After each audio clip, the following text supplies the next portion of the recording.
Top 5 things to consider before going to study occupational therapy in Australia. I've been wanting to make this video for a really long time now. When I was applying for school 4 years ago, I tried looking on YouTube for information about somebody who might have gone through the same experience as I was about to embark and found nothing. And here I am today, 4 years later, only to find out that there still isn't really any information, any honest information about this whole process. Okay, I've got my notes. Number 1 was the application process. Now, I had applied to multiple schools across Canada. Yes, I am Canadian, by the way, and didn't have much success. Even though I had probably an 87% average, it wasn't enough for me to get into the interview rounds or the cutoff. About a year and a half after applying, I decided to try, why not go to Australia? And I had heard some people say that it was relatively easy to get in, and I'll get into that right now. This was back in 2016. Oh my gosh, it's gonna be 5 years now. It was $100 to apply. I had to send my transcript over to them, and there was no essay at the time, although I did hear that the University of Sydney, which is the school that I applied to, now does require a short essay about, your experiences and your intention to go into this master's program. After the application process, I think I heard back from the University of Sydney, we call USYD for short, heard from USYD in about 6 weeks time, I think, saying that I had gotten accepted, and I had about a couple of weeks or a month, I think, to decide whether or not to go. Now, at the time, there were so many questions going on my head, but there was no one that I could really talk to give any recommendations or suggestions. But I did find that going through this company called OzTrack, which I'll list here, was super helpful. And their job is really to connect North American students with degrees and programs down in Australia. Number 2 is the cost. The cost is obviously a big concern for a lot of people. Over the years, I've spoken to quite a lot of potential OT students and OT students who did go and pursue their degrees in Australia. Now I'm gonna break it down to you. So I did go as an international student. I did have to pay those hefty fees, those tuition fees.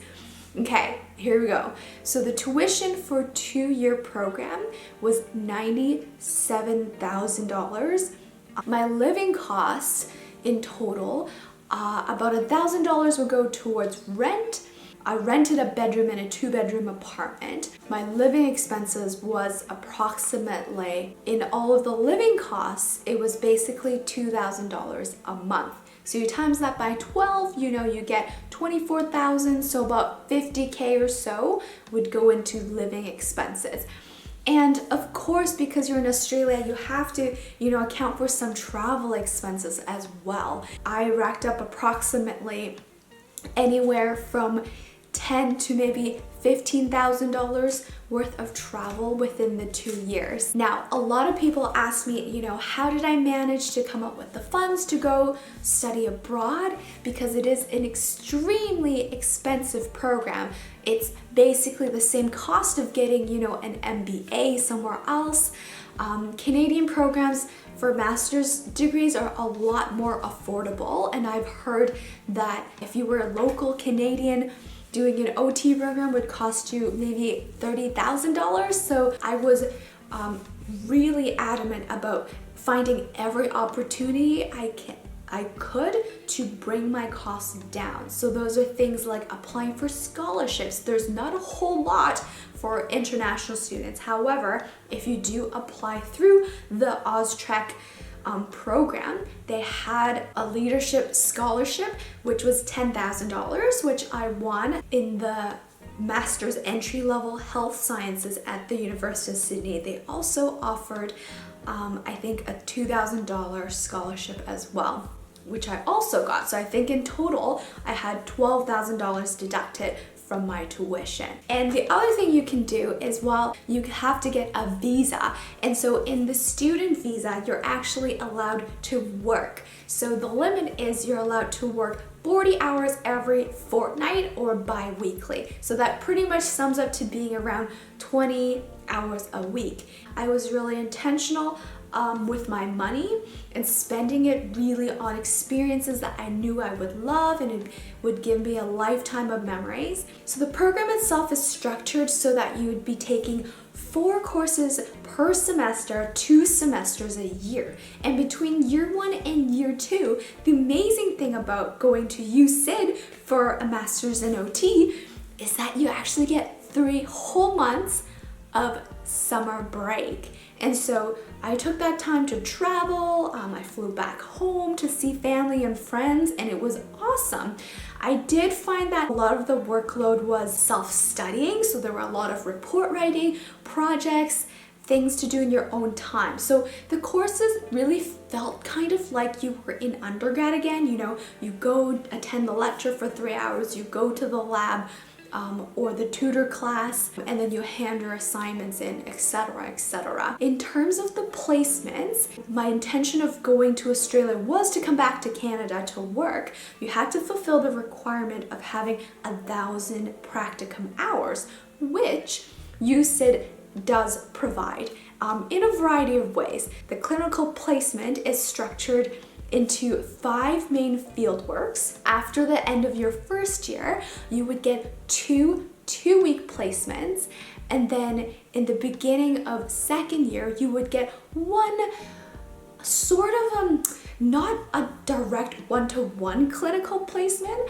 but more of how would I say, like a more innovative or research role type placement. So example of what I did is me and my team of OT students, we created an outline for a work health and safety organization so that they can film their promotional videos to their clientele. And that's really interesting because there's a lot of research that still goes into it, and it is part of what someone could do as an OT in the future. And then the last 2 placements were the lengthier ones. And those were 6 and 8 weeks long. Now, I do have a hard recommendation is if you have the opportunity to do a rural placement, that you do take it. So I was fortunate enough that there was a chance to fly across Australia all the way to Western Australia, and I was in Broome, which is a beautiful beach town, as you can see in this picture here, for about 8 weeks. And honestly, it felt like a vacation while on placement. And I would highly recommend it if you guys have the opportunity to do something like that. Now, in terms of picking placements, the school doesn't guarantee that you'll get the ideal population or the placement setting that you want. Before the fieldwork allocation's done, you're allowed to submit your preferences. All in all, I was in Australia for approximately 21 months, and then I graduated. Fortunate thing was I didn't actually get to attend my graduation at the University of Sydney, at the quadrangle. That was because from the end of the program to my graduation ceremony, it was about 4 months away. And so for me, it was time for me to go home. But the option is, if you had your visa originally extended a little bit longer, you could have worked as an occupational therapist in Australia for up to 20 hours a week or 40 hours every 2 weeks. The best thing about graduating in Australia is that you don't have to do any board exam or certification. You simply have to register with APRA, and then you can start work. If you did want to stay a little while to work, they do offer a postgrad working visa, which you can apply for, that allows you to stay in Australia for another 2 years. All right, so now we're at the very last part of our video. Thank you for sticking with me. We are almost done. Now that you get the degree, then what? how is the process of coming back to your home country and working? Now, I can only speak on my own experience, having come back to Canada. Now, I have to say in advance that it has been an arduous process, meaning that it hasn't been easy to become fully registered as an OT. In fact, it actually took me from when I started applying almost a whole year and a half before I was able to start practicing on a provisional license, not even a full registered OT. To be a full registered OT, it took me almost 2 whole years of after I graduated. Now let me explain. So coming back to Canada, I had to go through a process called C's Progress. I can't remember the acronym, but here it is. Now that is a process that took multiple stages. So in stage 1, you have the WES, short for WES, and what they had to do is I had to send all of my document course information for this organization to say, yes, your OT program down under is equivalent or recognized to the same degree as the expectation of the programs here in Canada. And so that process alone took a couple of months. And then once that was passed, then we had jurisprudence tests, also known as the JCAT. I'm a little bit out of focus now. There we go. Okay, much better. So the JCAT is a test on, ethics, general jurisprudence, and how that was administered was it was online and multiple choice. I would say that that was fairly easy to pass as long as you kind of reviewed what the Canadian Code of Ethics were, professional responsibilities and things like that. Also, while I was doing the test online, there was an online proctor, so meaning somebody was on the other side watching you through your webcam to make sure you weren't cheating. Okay, so once you pass that stage, you get on to this. To be fair, I cannot even remember what the process was exactly. I think was the hardest part, which was an in-person all-day test. They give you case studies, which you had to talk about and really understand what the Canadian OT process was and using their frameworks to frame your clinical reasoning. Now, this was the part which I did not pass, unfortunately. I was off by just a couple of points. And so because of that, I had to take an extra online course that was 6 weeks long, and this was last year during the COVID period. But I'm very thankful that I had the opportunity to still get registered. And so all in all, that whole process to get me registered probably cost me about $6,000, 6,000 Canadian dollars. And then once I passed the C's process, which means me as an internationally educated OT is equivalent to someone that studied in Canada. So once I passed all that process, I then could finally register for the Canadian board exam. Now, while I was registered to take the exam, I could apply for a provisional license as long as there was someone that would, sign to supervise me. So usually that would be your employer. And then you could start working as a provisionally licensed OT. Now, here in Canada, you have to register in your province because health authorities are regulated by province. I would say the board exam itself was probably easier than the 3rd stage of the C's test. Once I passed, then I was able to, put all my papers in and become a fully registered OT. Thank you for still sticking with me if you're still here at the very end.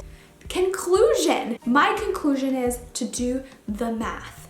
So really to think about if the means to really support yourself and still be able to have a good time. So I knew some students that were really struggling because they had to take out all student loans and like work multiple jobs while doing the program, and that just leaves them very little time for leisure, rest, as well as, you know, travel. Because when you go to such a beautiful place like Sydney, Australia, you have to spend some time and enjoy yourself and to take in all of the beauty and things that it has to offer. Look into the city or the place you eventually want to work at to see if the salary is kind of worth your investment into, you know, 2 years of your time. Not only 2 years, but the time it also takes to get accredited. Now, I have heard that with the US system, it is a lot faster if you're able to, you know, get your papers done right away. I had heard